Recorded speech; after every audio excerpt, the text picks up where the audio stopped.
last couple of years, and Hendon Hooker's probably one of the best. So if I hit refresh on this. So as soon as it goes to the deep threats like that, and I hit the music and then the applause. So this should start up. Or do I have to click it? I'm gonna have to click it.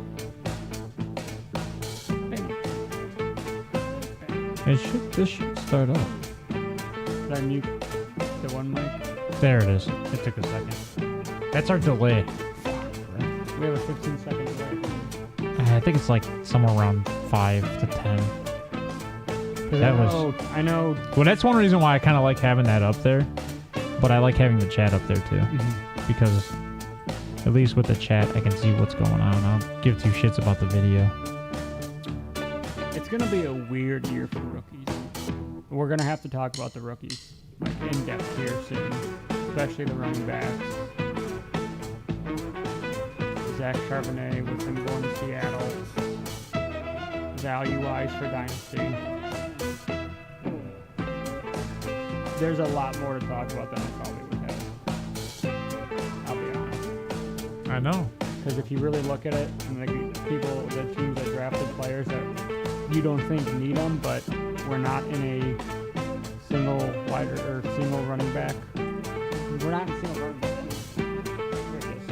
We're run by, I don't want to say run by committee, but we're run by at least two backs. Dual backs.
We're officially 100 days from NFL football. That is also in my notes. I just saw that rolling through Facebook. That is also in my notes. Oh, I didn't see that. I try not to read any of the stuff you're going to talk about. All I try to read is current events. I just think it's funny that that is also in my notes. I don't really have much underneath here because I already did the north. I know you already did the north. So I already kind of did the south too. I just didn't record. I didn't record. Yeah. Well, I switched the Falcons and the Panthers, I think. Okay. I think. That's why I figured I'm like. Yeah. No, so those are backwards. I think you have the Panthers at 3, the Falcons at 2. It was hard. It's close for that, just because. Bryce better be it. That's what I'm saying. So that's what I was going to talk about. Is if Bryce is as good as everybody says he is. That's what I'm saying. Like I can't discount the fact that they traded up a shit ton of picks to go get this guy. We might not like him. And you lose DJ Moore.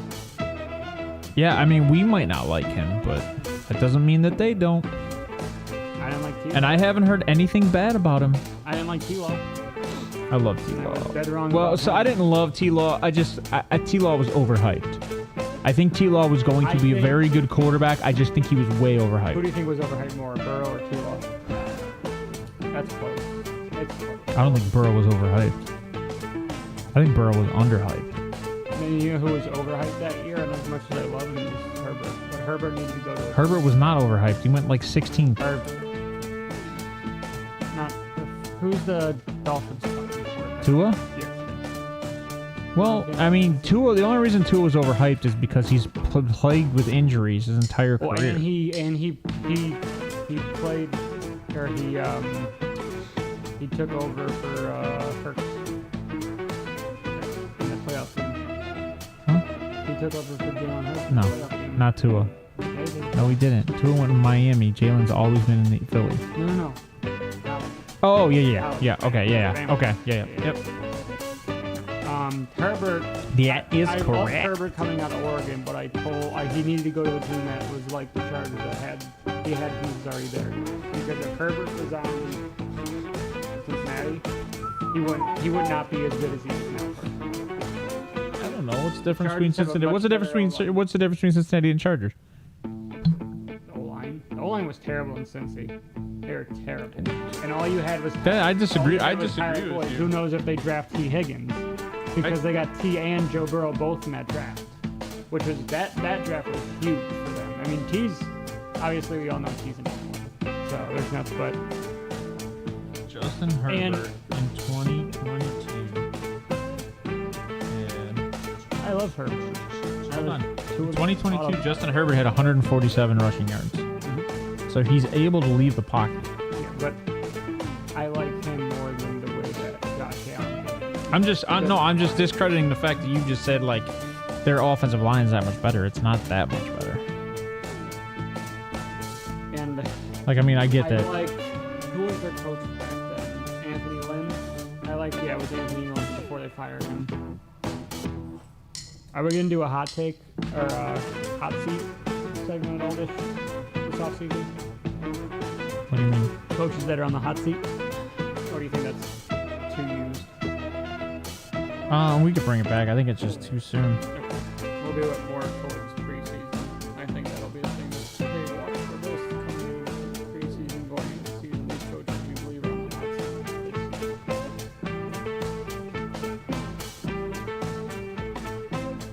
Look how I decided to do this now. What? Pull up these fucking rosters. Like an idiot. I should have done this earlier. I don't know why I didn't.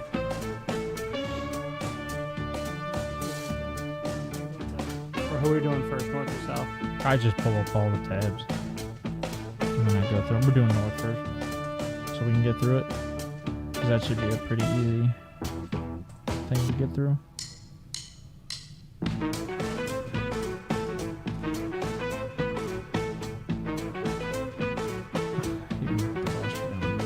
I hate when they do alphabetic rosters. Oh, I just double click position. And I rank. Oh no, I just like, so I go to like, I'm on the Brave browser, so I type in, like, right now I'll type in the Panthers roster on the Brave browser, and then the first thing it brings up is Panthers.com, and then I click on the roster and I see their actual roster.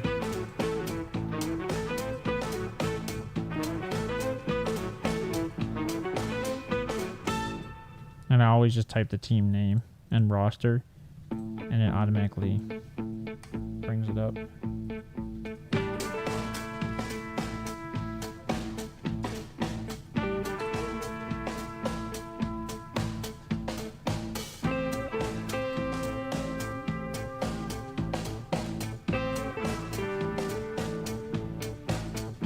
Yeah, I've been doing this for a minute. This way. It's just easier to keep up with it.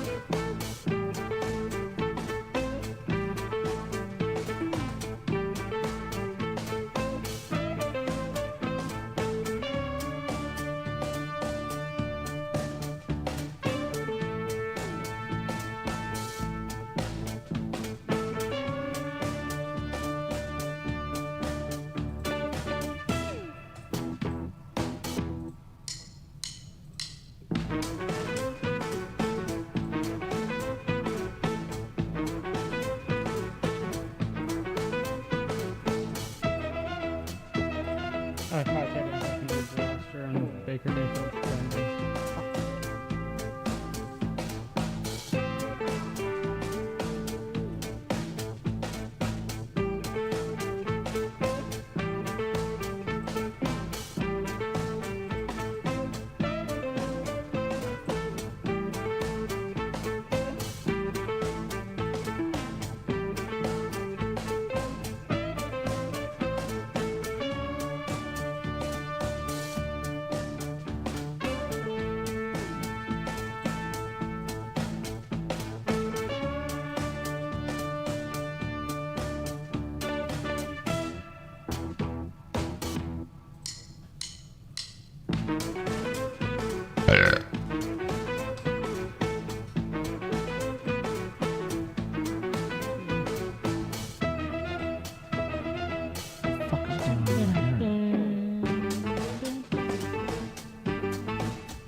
Replace my mass airflow sensor on my truck this weekend. What's the gambling website? FanDuel. Thank you. What's that? MGM. I use BetMusic. I like those.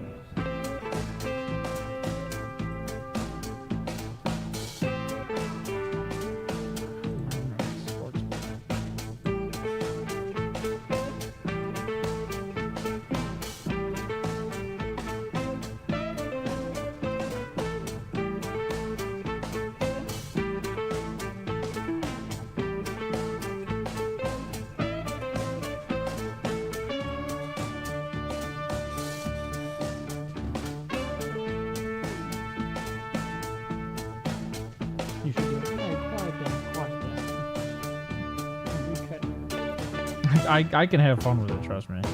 It would just be funny.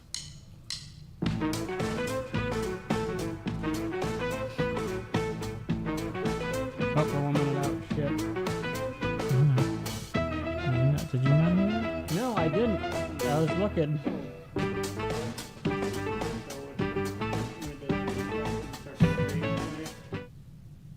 Ah! No! No! No!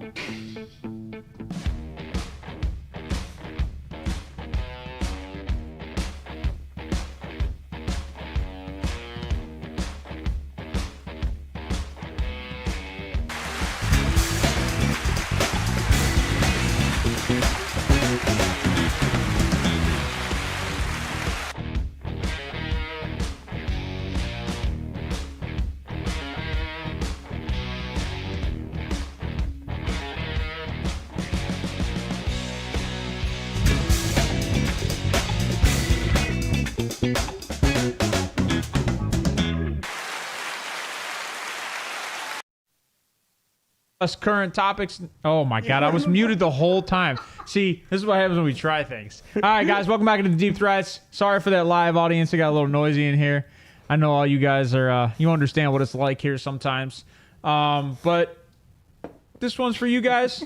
It's all the predictions and stuff in the NFL and what's going on in the league. And I mean, it's kind of like what we talk about. It's just typically just football all the time. And then Hot topics. yeah, I mean, on our docket for today is going to be OTAs, NFC power rankings for the North and South, and then some current hot topics, like you said. As always, I'm your host here at KJAM, and then you have my wonderful buddy on my right chair, Wheels. Thank you. How you doing today, The big guy? co-host for the show today and the last couple Wednesdays. Thank you for stopping by. Go and like the Facebook page. We did set up a Discord. We are there for you. Again, this show is built for you to make it better for you, so we would love your input on this. Any input is good input, as KJ would say. Thank you for coming today, and we have a lot to talk about. Rosters, power rankings, news, hot topics, fantasy and dynasty talk. So back to you, my friend. All right. And as always, we are 100 days away from the NFL opening. That one's for everybody out there who's been anxious as all hell to watch the NFL. And I don't know how anxious I am, just because of the simple fact that, like, I've been loving talking football. But here's my issue, is that because it's on YouTube now, I just don't know what that entails. Like, I have 4 TVs in my basement, and I just am not ready for streaming. Or is it that you're not really anxious because we're Browns fans? And we know how every year kind of is, oh, it's our year. No, I mean, I think every year is a Super Bowl year. It's called Any Given Sunday for a reason. Yes, sir. Some of the worst teams have made it very far. Look at, look at the Giants and what Eli Manning did with, great defense, but the offense was the best out there. So, I mean, you can go 8-8 and win a Super Bowl. It's highly plausible. Against the greatest of all time. Not now you can't go 8-8. Against the greatest of all time. Who's that? Tom Brady. Eli beat Tom Brady. He's retired. He's old. Yeah, but it was He's not coming back. Eli's to the 8-8 season. No, it was Eli's 8-8 season, and he beat Tom Brady. He's not but coming back to the that's all I'm saying. I mean, I'm excited for the season. It's going to be a whole new aspect and a new way of watching football through streaming on YouTube. And I just don't, I don't know if YouTube, and granted it's Google, it's the biggest company in the world. I just don't know if their servers are ready for something that was going through like cable network boxes, which were built strictly just for this. There's very many servers, essentially. I mean, there's a lot to entail this offseason. There's a lot to unload this offseason with the rookies, coaching changes, and injuries. You got guys coming back like Breece Hall, Brock Purdy. How do you take me from YouTube to off-season topics? I don't know. I got ADHD. That was the hardest segue in the world. You say that every time. That's why you keep me around. I mean, this dude's here just to make sure that my whiplash seatbelt's always on. So what he was saying though is going into OTAs, we got some guys, got some news, right? So we got some news about some guys that are looking pretty good right now. We have, Brock Purdy is back throwing. They're saying it's looking pretty good for his progression, where he's at. What does this mean? I have no idea. So, do we think he's going to start the first season? I think it's too soon to tell. I think it's too soon to tell. I mean, it's hard because you're so far away. So, right.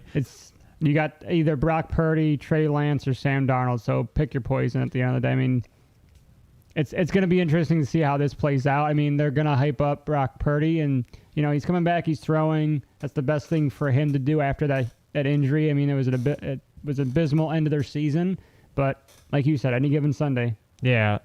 You got Sam Howell, who the Manders are hyping up like crazy right now, which is kind of crazy. But I mean, based on he only had one game. I'm not going to knock the kid. He reminds me a lot of Baker and his play style. Baker took a team to the playoffs, so yes, he did, and he put that team on his back that year, in my opinion. I don't know about that. It was a very good team. He had Jarvis Landry, Odell Beckham, Nick Chubb, but he's still throwing the ball. Kareem Hunt was who's throwing the ball. I think Kareem Hunt was there that year. He was. Who's throwing the ball? It was Baker, but Baker didn't throw it as much as you think he did. No, they might have thrown the ball 400 times. So, but I mean, I don't want to knock Sam Howell. No, I don't think he's a starter in the NFL personally. I think he's a backup at best case scenario. But Washington, you got who knows?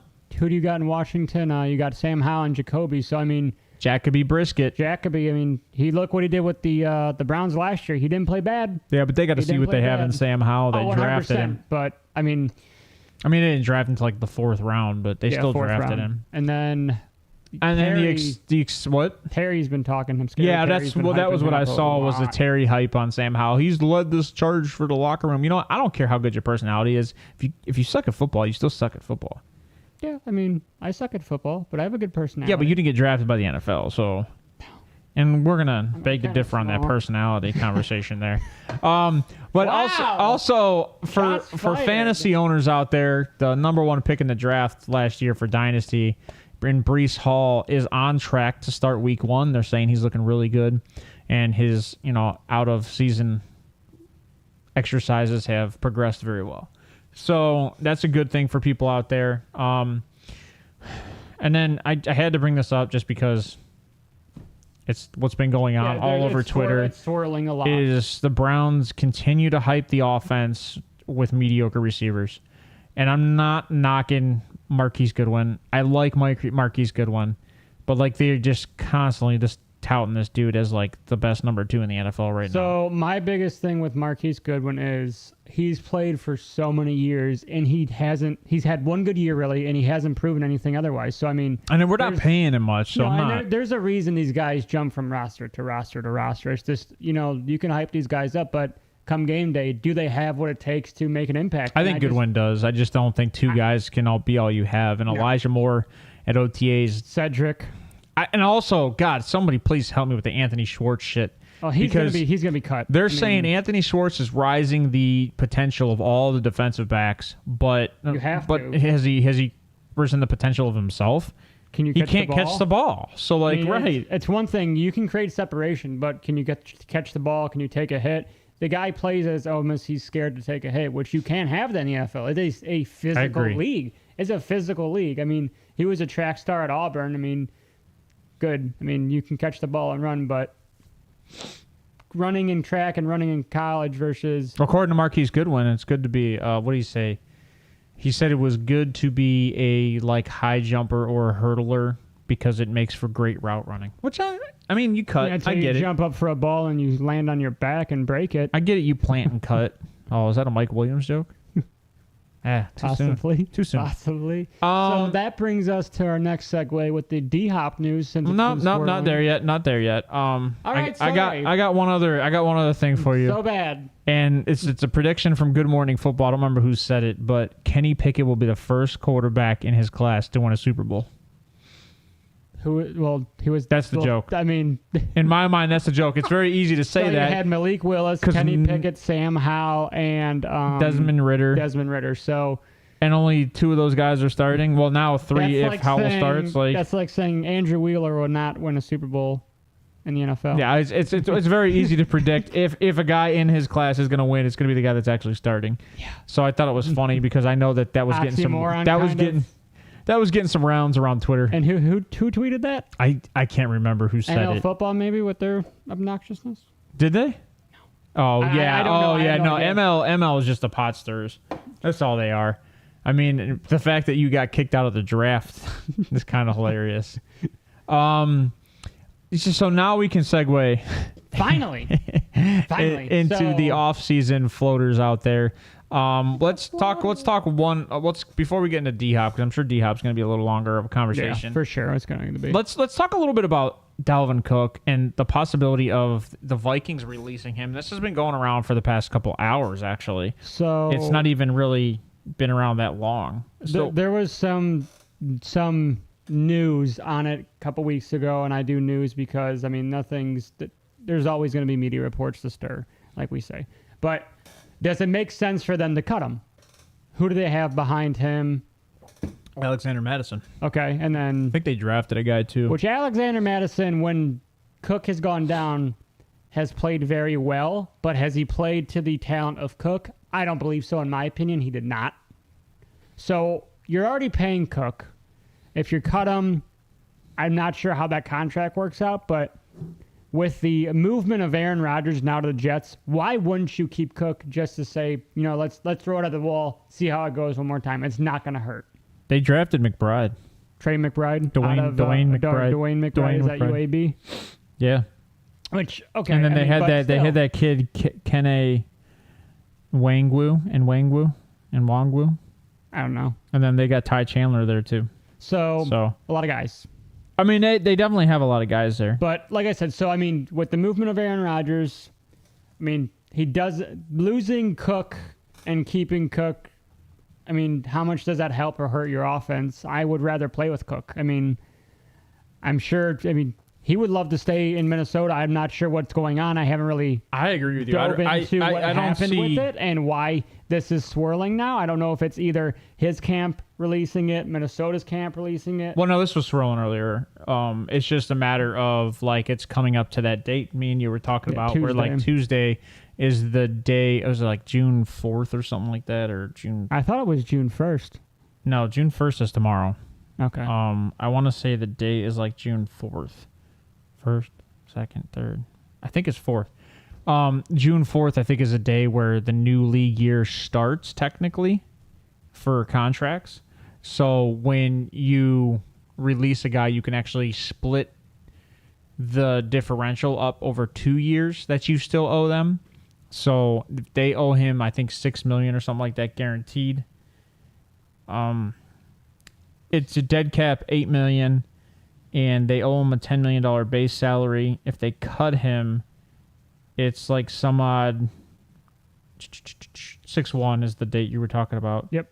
For his, so their dead cap, they would take a dead cap hit of $5 million this year and then $3 million next year. So they're allowed to spread that dead cap over 2 years. I mean, why wouldn't you keep him? Does it really make sense to cut him now? They saved $9 million.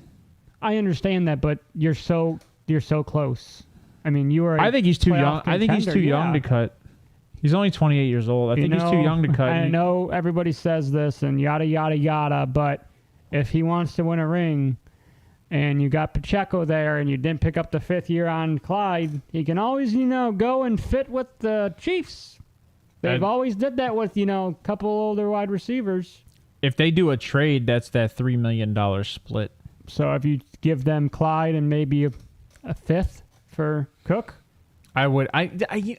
You don't see that happen much in the NFL. No, but straight that's up, what I'm saying. Straight up player swaps. But what I'm saying is, they cut him. He's going to go to a contender. But you know what I'm saying? Like, I don't ever see, they don't ever trade receiver for receiver. No, they trade, needed position for needed position. So I just don't see a player swap happening. No. But, I mean... And I can't think of a time recently where, player swaps happen in the NFL. He would fit really well in Denver with the... the conversation is Miami.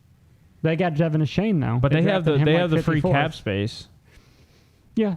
So, I mean, they have injury-prone running backs behind Shane. So, yeah. And Shane's really small. He's only, I think, 183 pounds. He's small, 5'9". Yeah, I believe he was the lightest running back coming into this draft this year. He's tiny.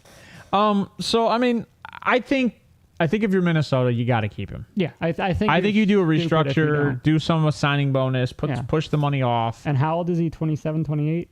He's 28 this year. Okay, so I mean... That's what I'm saying.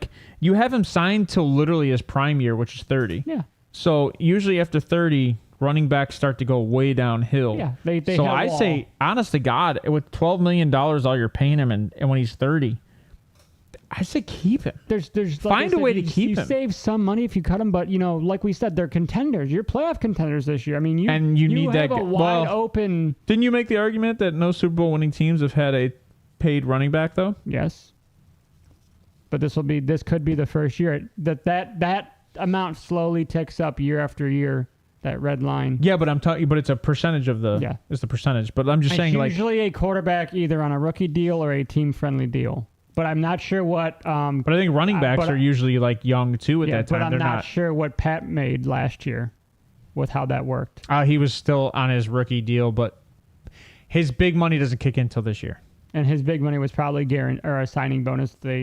Yeah, it's probably spread out to this year. His big money doesn't kick until this year. So I've been watching the NFL for 15 years, so at least, and I still don't understand the way they do some of these contracts. It's as if the money doesn't exist. It's just we'll just push it the next year. It's fluid. It's a very weird way they structure these contracts. Well, signing bonuses can be spread out over the entire career of the player. So technically, even you can take a signing bonus and spread it out even when they're not signed. Yeah, it just hurts your cap. They did that with Mahomes, and I believe the way that Watson's contract was structured, it's a little bit like that as well. Yeah, so Mahomes only made $35 million last year. This year he makes $39 million.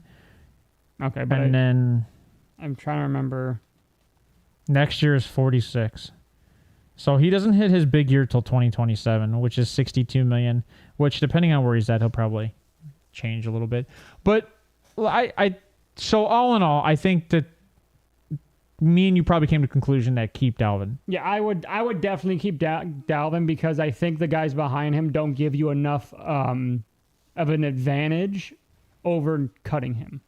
Right. I mean, I like Madison, but I agree with you that they're a good tandem. There's not so much like one like 1A, 1B. I don't think it's that. I think it's literally you have Dalvin, and then your change of pace guy is Alexander Madison. And I mean, it's not like a one step.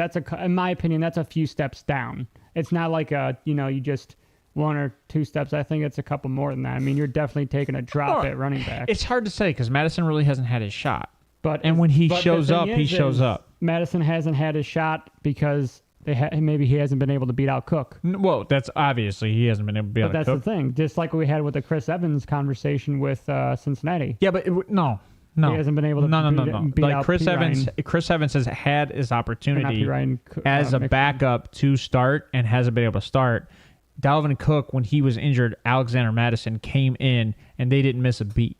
Yeah, but consistency is key. Can you do that 5, 6, 7 games? I don't know. Season? That's the argument. That's the argument with whatchamacallit in Dallas.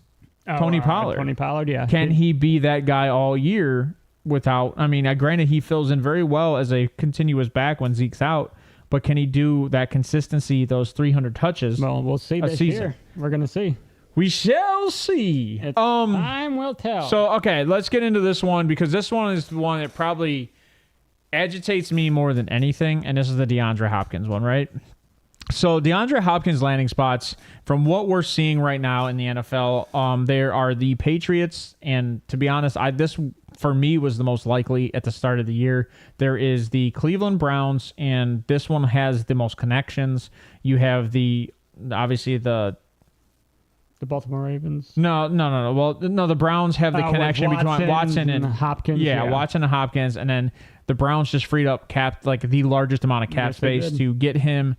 On top of that, there was one other thing. Completely forgot it. On top of that, the Browns have paid $233 million in essentially signing bonuses this year, which is the most in the NFL. Yeah, they're right below. They're above everybody, I think. I think another team's very close. Dallas is 210, not even close. Oh, my bad. Yeah, it's $23 million difference. That's how much the Haslams have paid for this team this year. At least our football team spends money. Yeah, our baseball team does not spend money. That's a different argument in general. But so cap space, willing to pay, and the connection between the quarterback and the receiver. So I think there's a connection there. The Ravens essentially are out. Everybody thinks that the Ravens missed their train when they signed Odell. Yep, they don't have the cap space. The Bills are, I don't want to say gaining. I don't think the Bills kind of came out and said they liked their receiving core along with the Eagles. Yeah, the Jets were in the news, but Saleh came out and said we like the wide receivers we have this season. I mean, there's a lot of teams that have been spoiled, but let's be honest, when you break it down, look at salary, the Chiefs can't afford him. The Chiefs can restructure and find a way to afford him, and the Chiefs need him. Yeah, there's a big difference there. The Chiefs need him. But the Chiefs, I don't even think are in it. No. I think it, like I said, I think it's the Patriots. I think it's the Browns. I think it's the Ravens. They're still in it in my mind just because I feel like with the pushes they've been making this year that they'll find a way to get him if they want him. The Ravens, the Miami Dolphins, which is, I know that sounds weird, and then the Dallas Cowboys. Yeah, but let's talk about the Dolphins real quick. You're 1, Tyreek. You're 2. You got Waddle. Your 3 is technically Chosen Anderson right now. So, I mean, D-Hop is a 3 on that team isn't bad at all. Robbie Anderson. Chosen Anderson? That's Houston. No. Chosen is on Miami, buddy. Is he? Yes, sir. I don't have those rosters up. I don't remember that.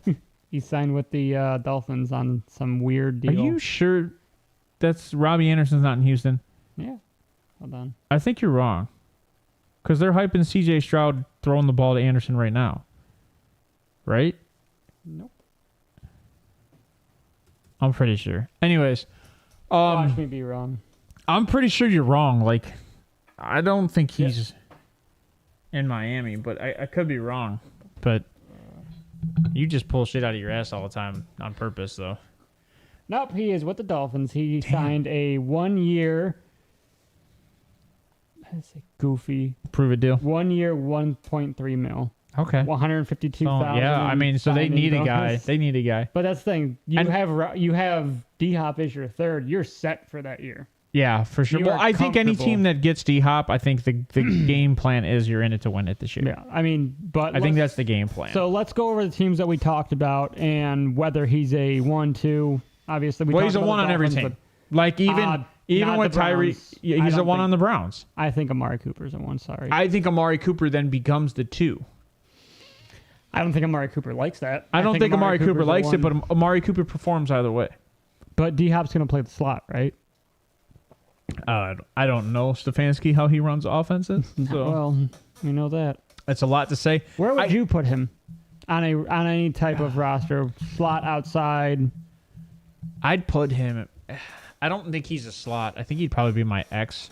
Okay, I can agree with that. I do like him as your X. Yeah, he'd probably be my X receiver. It sucks. I think Amari would be my slot, and then I think DPJ or Goodwin would be my Y. Amari is a great route runner by far. Yeah, I would rather have Amari as my slot because he's got sure hands. Yep. Like him and Michael Thomas. And then, I like those guys as big slots. And then on the other side, you have DPJ, Elijah Moore. Do you have Cedric Tillman? Oh, no, you have Marquise Goodwin and DPJ.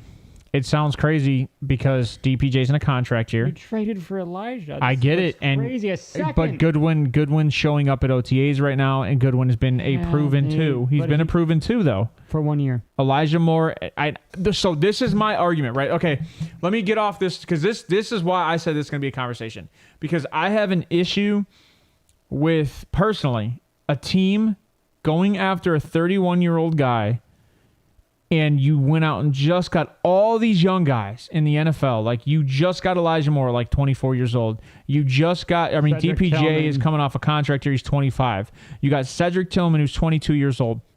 Now, granted, Schwartz. Cedric Tillman was a 6th-round draft pick. Really not talking about much there, right? Like, we can kind of watch no, that. he was fourth round. He was a fourth. So, but we're not going to really, like, he's not Elijah Moore, 2nd round, right? Yeah. And you paid him $1 million. You signed him for like a $1 million over 3 years. Like, you're not really paying Tillman. No. So, but you did sign him. Yeah. I mean, so, it's a guy that, in my opinion, I'm just, talking here, but I think, they liked him. They were up on their board. He was there. Let's try it. Why not? Yeah, no, right. So that's why it's kind of like a shooting at the stars pick. To me, Tillman's not even in the conversation. Elijah Moore's in the conversation. DPJ's in the conversation because he's in a contract. He's an improvement year. Maybe you can trade him for some assets if the year doesn't go as good. I know you talked about that. Yeah, you can't just let DPJ just walk away like Rashard Higgins did. Yeah. Essentially. And Rashard Higgins was never like they got a lot out of Rashard Higgins. Yeah, they got a lot. He was a 6th-round pick. They got a boatload out of him between the Rashard Higgins Baker connection there. He played his best football with the Cleveland Browns. I have an issue with, and they're not going to trade their future unless they do trade because D-Hop is not released until Tuesday. Yeah, they have not. Yeah, we did talk about that off the show. He is not officially released. The Browns could still trade for him. Tuesday at 4 p.m., which is when they'll probably release him. So there's a quite a bit of time that a lot of stuff can happen between today and next Tuesday. Yeah, and we're show next Wednesday, so tune in. Yeah, and we might know exactly where he'll be at on Wednesday, so that would be saying a lot, actually. And there was false reports of him buying a house in Strongsville. Yeah, I bid all over those. But I guess that was like false. I guess they just keep recycling that news story from what I was hearing. That like, oh look, this player's traded. Oh, this player. Oh, this, and it's always in Strongsville. But I believe he did. Which Brecksville's where the training facility is. I believe he did sign with a new agent that is Cleveland-based. Oh, well, wasn't his agent not his, and like it was like a fake agent? Yeah, but he signed an actual, it wasn't, I don't think it's officially, but what I read this morning on Twitter was he signed with a agent that was from Cleveland. All right. And you already got Deshaun Watson here. They cleared cap space. So, the signs are there. All the signs. So what percentage do you think he's a Brown? I would say 64. I was 65. I was going to say 65%. That's hilarious. I hate doing 50-50. I hate it's not a 50-50. No, it's not. I think it's more likely than not. Yeah. And all the signs are pointing towards more likely than not. And I'm not a fan of it personally. I like DeAndre Hopkins as a player. I think going after a 31-year-old receiver and paying him $18 million is going to be a risky decision because you put your team in a very bad situation next year. So, now, if you can find a way to structure a 3-year deal with DeAndre Hopkins like you did with Amari Cooper, I'm all for it. So where do you think wide receivers hit their peak and start going downhill? 31 was my number, but based on the research I was doing before the show, the greats have 2 or 3 years after 31. Do you consider D-Hop a great? I think D-Hop is a great. Okay, yeah. Statistically, I think D-Hop's a great. And when you look at his stats, he's better than Amari Cooper, right? Well, yes. So and I love Amari Cooper. But so when you look at his stats over the last 2 years with Arizona, obviously he missed a year with PEDs. And then the year before that, I believe, was the injury to Kyler Murray for 2 games, 3 games. I know I'm not for certain on that. No, it was the end of this past year. So he missed 8 games this year. But I'm talking about the year before that. Kyler was hurt as well. Maybe. Yeah, maybe. So, I mean, at the end of I don't know. I can't remember. But yeah, so he's missed probably, 10 games over 2 years? Yeah. But to be honest, if you go look at those receivers, they have a pitfall somewhere in that era between 28 and 32. Yeah, there's a couple bad years. Right in the middle of 30. I mean, that's your... But let's be honest, like if he's going to go play with a guy he's played with before and Deshaun Watson, like that chemistry has still got to be there, I'm sure. And actually, that was the other connection is Deshaun Watson hasn't stopped talking to him since he left. No, and so they're still friends. I mean, so going, I know this is kind of a stretch here, but going to another two players that played together was, Devontae Adams and Derek Carr in college, Fresno State, and they still had a great connection when he was at the Raiders. Yeah, until everybody got injured and they had to force the ball. But, I mean, the like you said, the connection will always be there. I mean, you play so many games. I mean, you bleed for the guy on the other side. I mean, it's a brotherhood essentially, is what football is. So I completely agree. The connection's not lost. It's just, do the Browns want to do it? And honestly, as much as I'm not a huge fan of D-Hop coming to the Browns, I think they'd be stupid not to. Why wouldn't you want to give Deshaun Watson the best available for him? Right. So that's the argument, right? Like if you're in it to win it this year, which they are, they have to. They just paid Zadarius Smith. They paid everybody on this team this year. Yep. This team is probably going to be over cap, and there's no fines for over cap. It's just you're over cap. That is also funny. I'm waiting for them to do a luxury tax like the NBA. Speaking of luxury taxes, let's talk about Belichick cheating again. Oh, do you mean the stealing Kenny Pickett's SUV with the playbook inside? No, I didn't see that. Yeah. Oh no, Belichick. Oh, he really cheated again? Yeah. So Belichick, they got docked. They got docked both their OTA days because his special teams coach had the players in over hours for coaching sessions. Really? Yeah. So the NFL is so weird. So what they do is they restrict certain hours in the off season so no one gets a one up on getting everybody on the playbook. So it's a fair playing field. That's the goal, is to keep it a fair playing field. Belichick. Do you really think he's going to fall? Well, so Belichick's like, we got away with it this far, so. And then he's like, he took full responsibility. So they literally lost 2 of their OTA days because of doing that. So I think that's funny in itself. Belichick, you're not trying if you're not cheating. Yep.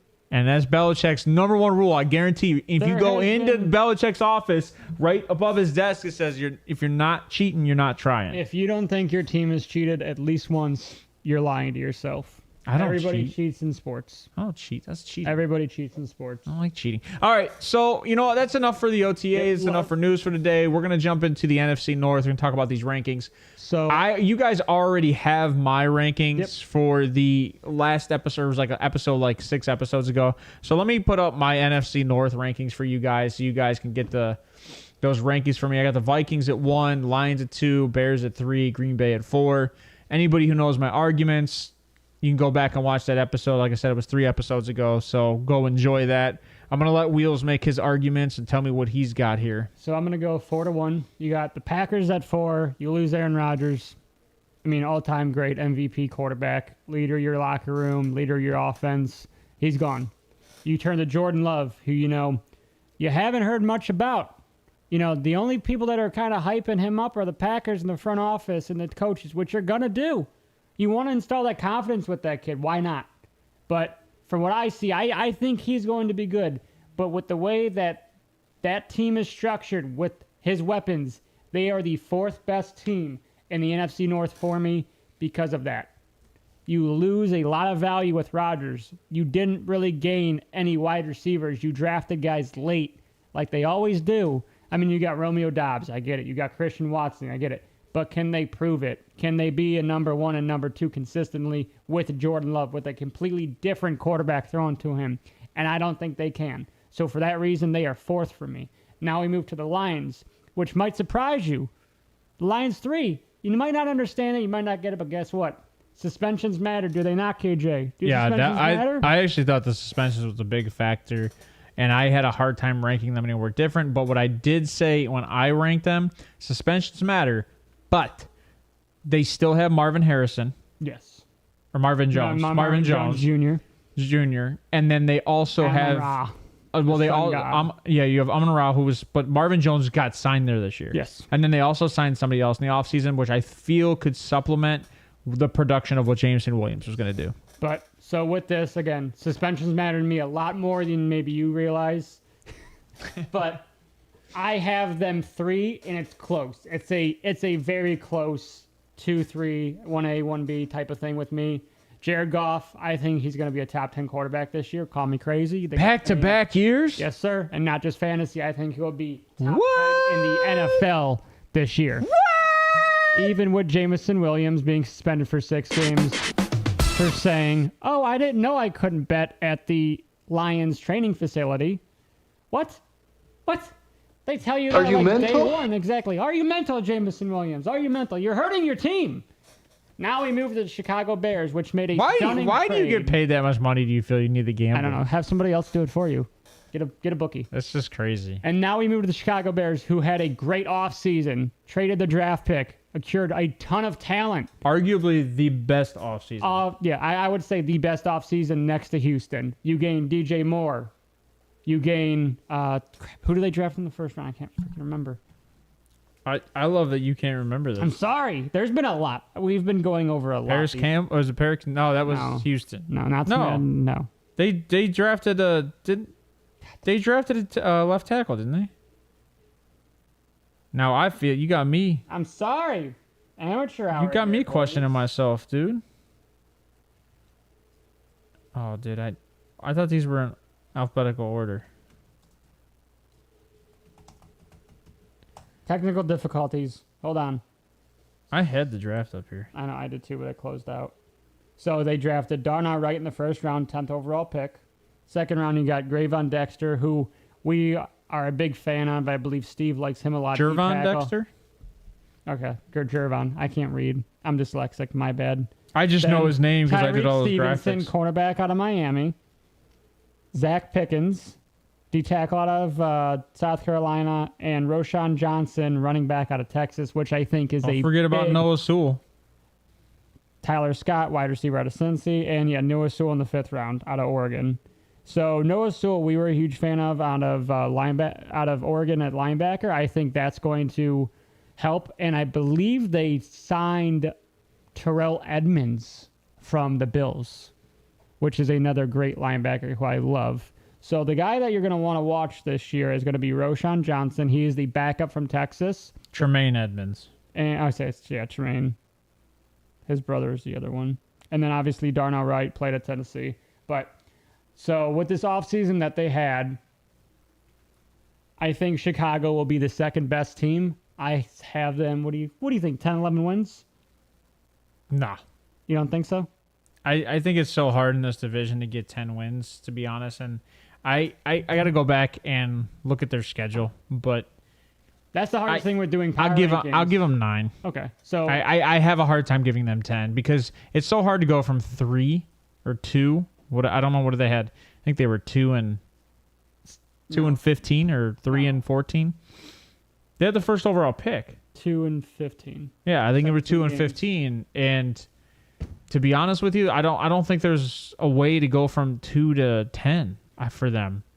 You got better, but again, when you change coaching, when you change your offensive line, you change your schemes, there's a learning curve, and it's going to take a minute. Detroit did it. They were very close. 10 wins last year. I believe they did 9. have 10 wins. The 9, okay, so very close to 10. So you're right there on that cusp. So I said 9. I'm going to give them 10 wins, and then obviously number 1 is the Vikings. I love the guys that are returning. We talked about Dalvin Cook staying there.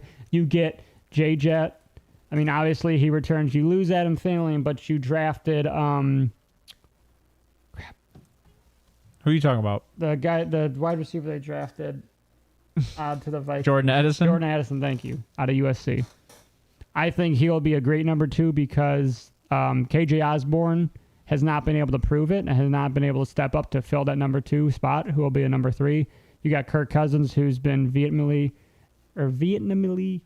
a top 10 quarterback, who is hugely underrated for I don't know why, not a great turnovers in clutch. situations. Okay. I get it, but he's proven himself. I mean, he can run that offense. I mean, about as best as any quarterback, I think, can run that offense. What say you? I have them at 13. Well, 13, yeah, I mean, 14 wins. I have them the exact same as last year. Okay. I don't think they took a step back at all. Now, I will say defensively, they might take a step back, but I think coaching-wise, because of the coach they brought in, he was capable of doing something with mediocre players, and I think he can do that again in Minnesota.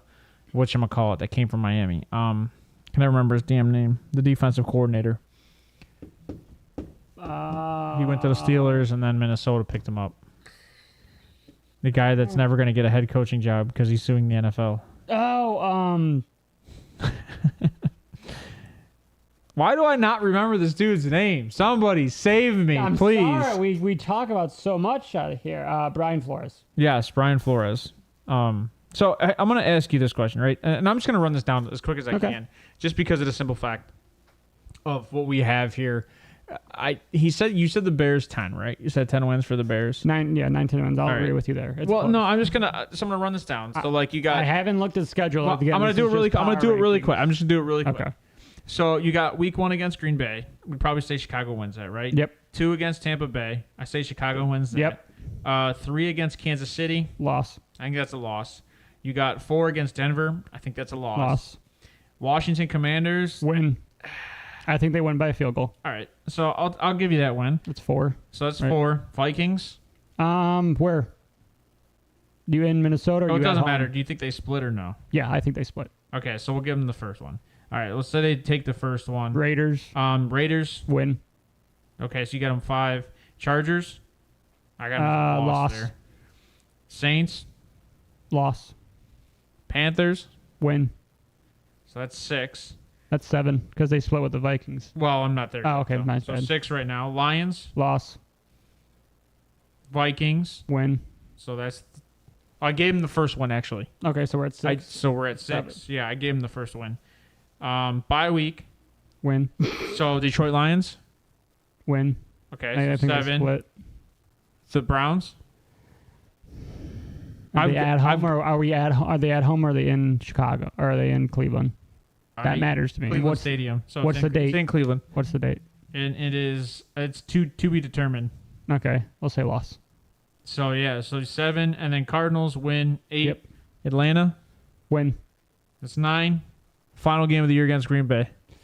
Win. So you got them at 10 exactly. All right. I mean, it's fine. It's exactly what you said, and I'll give you it's that. hard. It's hard. I didn't look at schedule when I do power No, rankings. I know you did. I know you didn't. roster. I thought it'd be funny because they have a very easy start of the year. They have the worst schedule in the NFL. Yeah, and I like the way you brought that in. I mean, it obviously. I mean, they're right there, so it only strengthens what you're I'm saying, not I'm not opposed to this ranking. I just don't see a team going from worst to first in this division. I see a team going from first to worst, but they're second to worst. Actually, yeah, Green Bay. Well, technically, Green Bay Green Bay tied Detroit, didn't they? Yeah. And just because of the situation, Green Bay they were both knocked out. Chicago and the Lions are a win apart, in my opinion. If Jamison Williams doesn't get suspended, they are number 2. Yeah, it might be number 1. I mean, it's just, again, it's hard, but I can't, with the way that those rosters are built, not looking at their schedules, I got to put the Vikings first because there's just more talent on that roster, in my opinion. I agree. You got a head coach that, he's been there a minute. He understands. Like Dan Campbell's still a little new. This is his 3rd season coming in. Second. First year was last year. Sorry, second season coming in. You got Jared Goff, who's, I don't want to say peaks and valleys, but, mountains. Dude, his defense, he's got mountains. Dan Campbell's defense looks so good. Yeah, which I think that's the difference between Minnesota and Detroit. Yeah. Minnesota's just an untouchable offense. I don't think there's another offense in the NFL that is as high-flying as an offense as they are. Against Indy. They came back out of nowhere against Indy. There's a 32-point comeback or something like that. Biggest comeback in NFL history. Yeah, so, man, poor Matt Ryan, bro. Yeah, so obviously we got number 4. He goes to the Hall of Fame just for that. 4, we got the Packers. 3. Yeah, and the only reason I got the Packers for is because I think they're probably one of the youngest teams in the NFL now. Like you said, you lost your leader. Yeah, so. And 3, you got the Lions. 2, you got Chicago. And 1, you got the Vikings. And yours is just One different. Yeah. We flopped Chicago and Detroit, so- which is understandable. I just don't see a team jumping from, like, I only see Detroit getting better, and I see Chicago getting better, but I don't see them getting better than Detroit. Yeah. And that's my This- my argument. This is I don't want to say this is a wild card division, but it's a lot of these divisions. It's not a wild card division. No, it's the winner of this division makes it in this year. The wild card division will probably be the NFC West. Yeah. So let's jump into the NFC South. I'll let you start. I'll kick it off real quick. So, fourth place, the Bucks. Reason you lose Tom Brady, everything just changes for you guys. And they struggled getting people. They have no Leonard Fournette. They have no Tom Brady. They've got Mike Evans, who's probably the best guy on their team offensively. Most and underrated then wide defensively, I receiver. think they're still going to be a good defense. They're going to be healthy. So that's probably the only perk to this team. But if you have who Baker throwing the ball? Kyle Trask. Kyle Trask are struggling in OTAs throwing to open tight ends, not just open receivers, open tight ends. Yeah, I mean that's scary. That's very telling.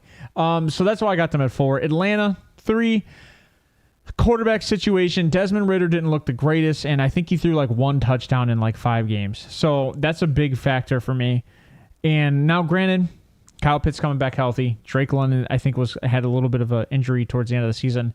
And then you go out and you get Bijan Robinson, and I still think he used Tyler Algier in the slot some. Yep. So 100%. I think this team is going to produce offensively.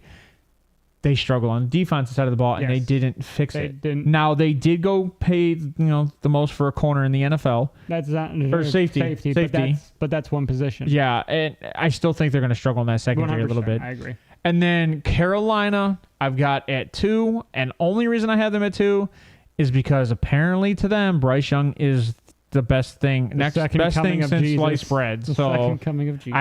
I don't see it, but if they can find a way to utilize his feet and put him in a West Coast offense and get the ball out of his hands quick, the defense was already good last year. And this division is such a shitty division that a team with 9 wins can make the playoffs. Yes. But I don't see that happening because I have the Saints at 1, and I see the Saints going from, I think they were the 3rd place team last year to the first place which team. I love. And that is because Derek Carr is consistent. Michael Thomas should be back. And actually, no, I don't think Michael Thomas is back. Yeah, he is. He's on a 1-year deal. I think he just had an injury. Like, no joke. Look that up while I'm talking about this. I'm dead serious. I think he might have had an injury.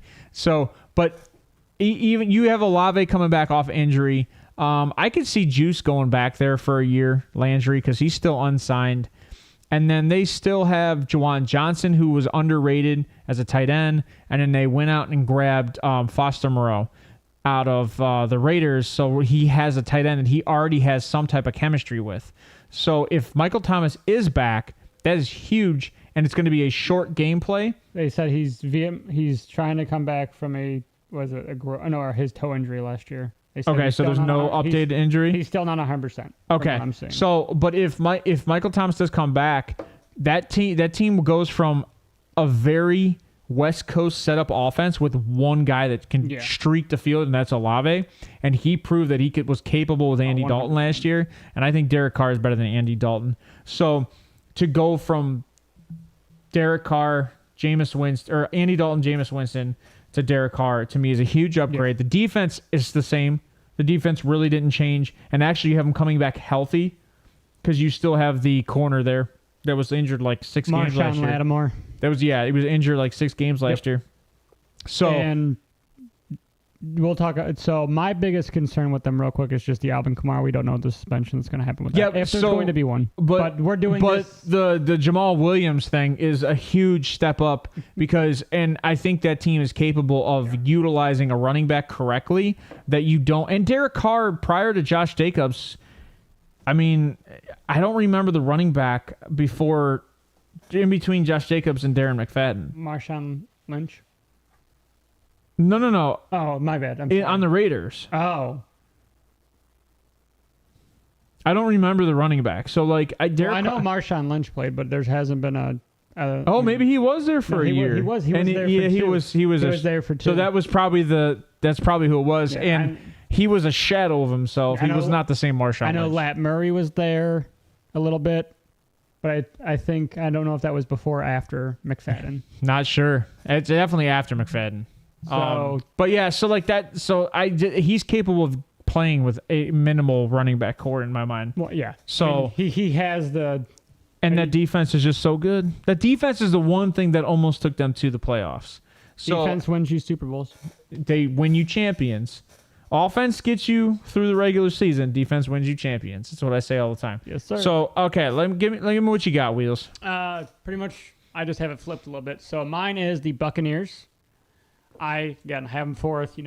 All the same reasons. Baker Mayfield, Kyle Trask. It's very worrisome coming in this year. These OTAs don't look good. No, you do not have a for sure quarterback one, and honestly, neither of these guys are a QB1. These are backups. But so for that reason, I mean, it's sad given the talent that's on that team. Still, you got Chris Godwin, you got Cade Otton, you got Mike Evans. I mean, and you got Rashad White. I mean, there's a lot of talent on that team, but that doesn't overshadow the quarterback situation you currently are playing with, and it's not a good situation. So for that reason, they're fourth. 3, I don't believe the Bryce Young hype. I don't. Until you give me a reason to believe it, in my opinion, I'm just gonna deny it, because from everything I saw, I don't think he has it. He's very short. My biggest fear is balls batted down behind at the line. That's going to be huge this year. I mean, size is a big thing. Well, that's why I made the argument of a West Coast offense, Yeah. get the ball out of his hand quickly. Yeah, and if you're capable of doing that, I think that eliminates what you just said. But the thing is you've traded away a lot of your future for him. You traded away DJ Moore, a very young number 1 wide receiver in my opinion. Yeah, but who's their wide receiver core? What is it? Adam Thielen's there, I think, or is he in Houston? You got Adam Thielen. You got Adam Thielen. You have who'd they draft? Well, you still have the fence guy. Oh yeah, the fence guy. Terrace Marshall Jr. That's Terrace. Sorry, Terrace, the fence guy. You still have the fence guy on that team. You have and then there's Damian one other. Bird, DJ Chark. DJ Chark. They signed DJ Chark to a 1-year deal. Yeah, and Laviska Shenault, another Jaguar. I actually like that team. I think all those receivers are very underrated. They are. I mean, it's a very underrated core, but I don't think the quarterback has what it takes. It's the same situation, in my opinion, with the Buccaneers. I think that's going to be the biggest issue. And don't they have a new head coach? No. Oh, no, it's Matt Rule's. No, Matt Rule got fired. He got fired way early on. This is the same head coach this is the same head coach last year. Matt Rule got fired the year before that. Was it? Or it was like game 4.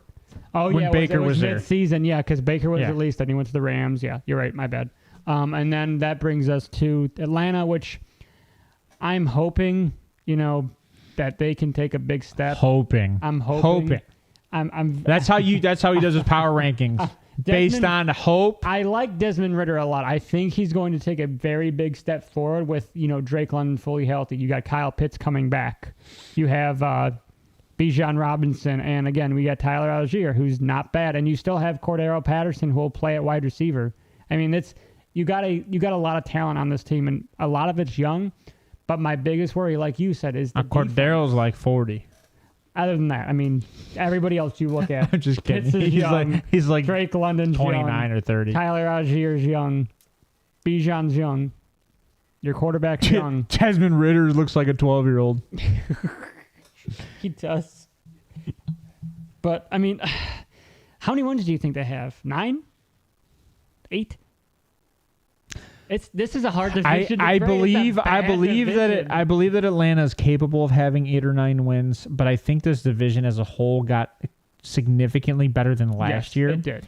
And the highest record last year was 8-9. So that brings us to the Saints. I think they could easily have 9 wins because they almost tied with the Bucs at the end of last season. Yeah, I mean, obviously with the Saints, you got, like you said, you got Derek Carr. Experienced, he's proven it. He has what it takes. You got Chris Olave and Michael Thomas, hopefully full healthy season. The Alvin Kamara is still a little worrisome there, but again, you got Jamal. I don't think it's worrisome because the NFL has been hush about it, and this happened over a year ago, and nobody said anything. And this is the kind of bullshit that you get. And I mean, this is from, you know. Oh, I'm not trying like to if this shit would have happened in Cleveland, Nick Chubb would have been suspended for a year. Yeah, I mean, I completely agree. I mean, I think it's to save face maybe for New Orleans, but I mean, you added. Well, how can you say face in the dirtiest city in the country? I mean, the armpit of America. It's bad. Or I should say the crotch. I was to say you walk around, it smells like urine everywhere. I've never been to New Orleans, and I probably will never go. It's not worth it. No. So, if you want to get drunk, just go to Vegas or Atlantic City. I mean, I like the Saints. I have them at 11-12 wins, personally. I think they win that division handedly. I think the only team they split with in this division is maybe Atlanta. And that's a big maybe. I can see them splitting with the Carolina Panthers just defensively. But I agree with you that they can probably run away with this division. The worst case scenario, 4-2, 5-1. A worst case scenario. That's where I try to base a lot of this off of is, you know, how can they play division? Because those are the games that matter. You play each other. No, they don't matter. You play 6 games in division. You play 6 games in division, but you play another, 11 games outside of your division? Yeah. So, do you think division doesn't matter anymore. When do you think they'll increase that to 3 per team? Because that's 9. When they get rid of preseason. But my thing is, why didn't they already add that? And then you go 9-8. I don't think that. I think that changing. And sorry to say, in division, I think that changing in division.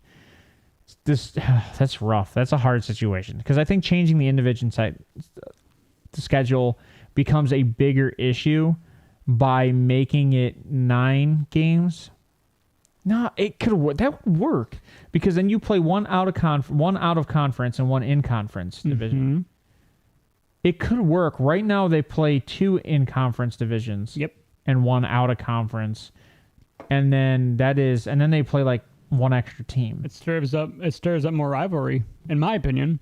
I don't know. That would be different. Could you imagine a lot of these teams playing each other 3 times a year? So to cut it real quick, I got the Bucks. No, that's why you can't do it because our cities can't handle that shit. Like there's no way our cities can handle like a Pittsburgh Browns rivalry or a Ravens Cincy rivalry right now. Like there's just no way. Didn't we see guys get thrown over guardrails last year?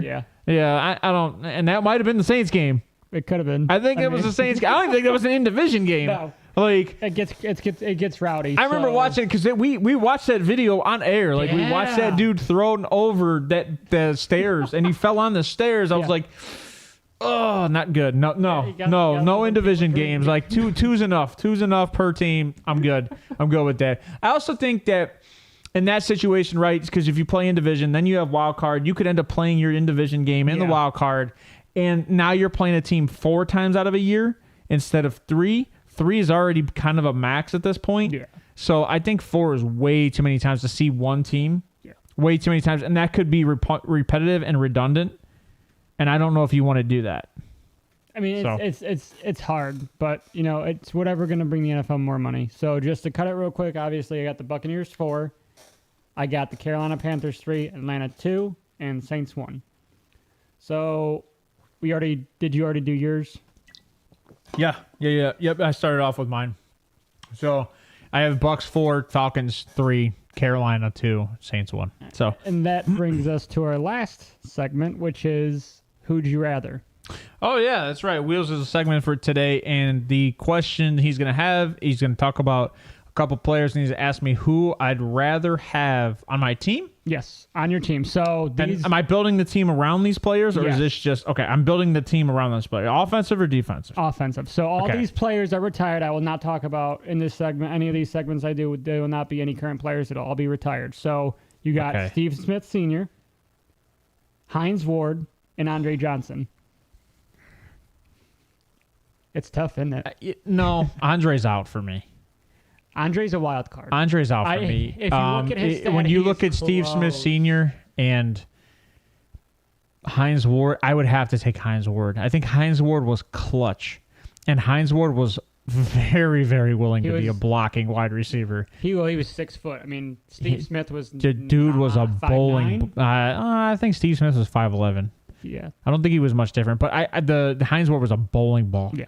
Bowling ball. It's close. It's close for me. What I would have to go. Is there so why would you pick those guys? Like what was your thought process? So they all played around the same type of offense, in my opinion. And They were all slot receivers. Well, other than I don't think Andre was a slot receiver. Andre was an X, so he's outside. Okay. But stat-wise, they're very similar. So Steve Smith's stats are 219 games, 1,031 receptions, 14,731 receiving yards, and 81 touchdowns, averaging 14.3 yards per reception.